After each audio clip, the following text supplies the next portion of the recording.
I'm building a menu around big red wines, and the flavors, while a bit complex, are certainly not difficult at all to make. The menu is perfect for a winemaker's dinner. Wow, that's spectacular. I made my 3-onion couscous and baked parsnips with Moroccan spices. I've got them chilling so I can take them to the winery and easily reheat them. I'm coating racks of lamb with a spiced rosemary paste that will infuse into the lamb as it cooks.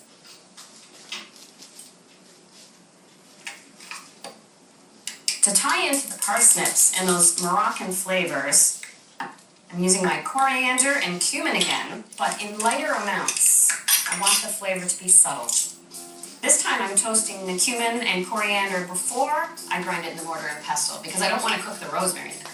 I will add to the paste a little mustard, salt, and pepper. Just takes not even a minute to toast those spices. Just wakes up the fragrance.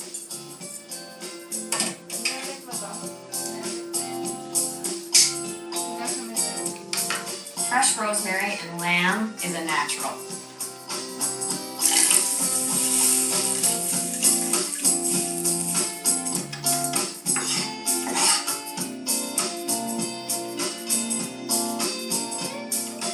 The olive oil really makes a paste of this combination.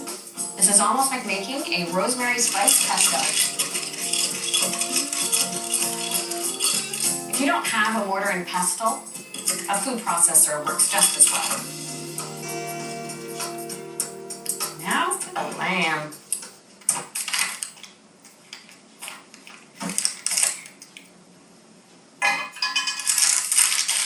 Lamb rack is like the ribeye of the beef world. Definitely smaller and cooked on bone. It's so tender. It's the premium cut, and I find it easiest to portion the lamb with the bone side up so I can see where my knife is going. And I like to roast the lamb whole and then slice it into the single pieces to plate and serve. I'm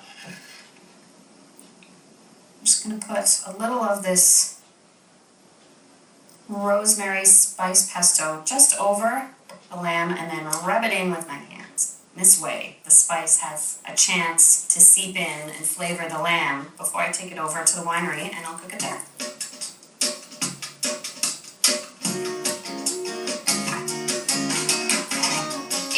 At 375, we'll make these a perfect medium rare.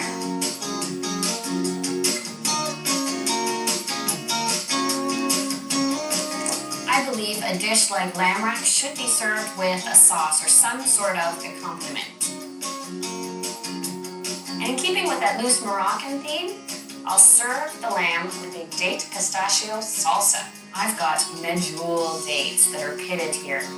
They're larger in size than your traditional date. They're not quite as sugary or crunchy, but they're sweet and delectable and ideal with a punchy red wine.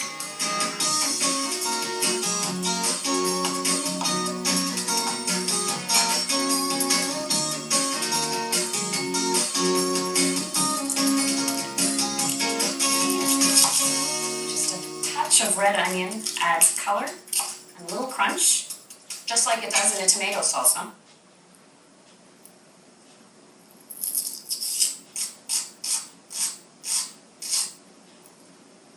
And just to soften the salsa up, a splash of that red wine.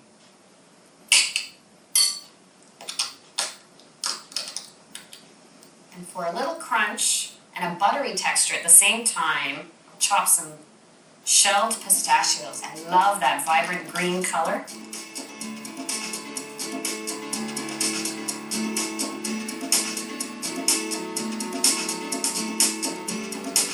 Often you find the shelled pistachios in the bulk section of the store, or you can just shell your own. I'll make sure to take these with me to the winery. I'll chop some up for the last minute to sprinkle them on top of the plate as a garnish. Right before I bring the plates out, I'll crumble fresh goat cheese on the lamb, and the heat of it will melt it.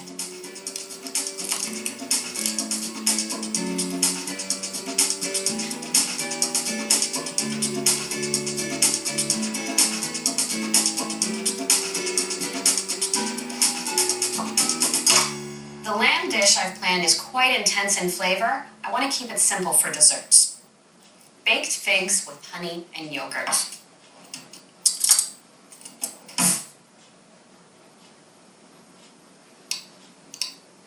Just like the lamb dish, I do want to work in a few key interesting flavors.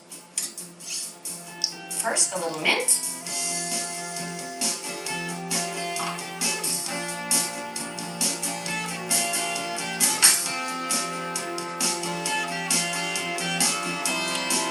Touch of honey.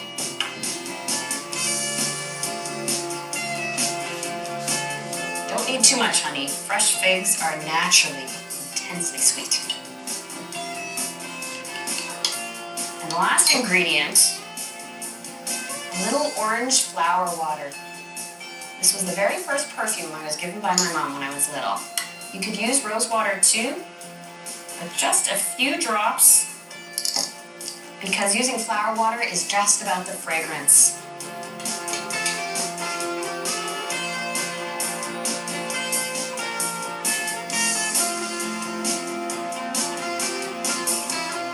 Look at these beautiful figs. Oh, I don't know how many you could eat, but I could eat probably 3 or 4. I think after the rich lamb, I'll plan on 2 per person. I want to serve the figs warm, but I don't really want to cook them. So I'll just get them ready right now, and they'll only spend 10 minutes in the oven just to take the chill off them, but so they hold their body. I'll garnish the plate with a little drizzle of honey too. Even though it's simple, it's still a fully plated, elegant dessert. I'll heat these at the winery in a 375 oven. I'll protect my delicate figs by covering the tray, and this wrapped with plastic wrap makes for easy transport.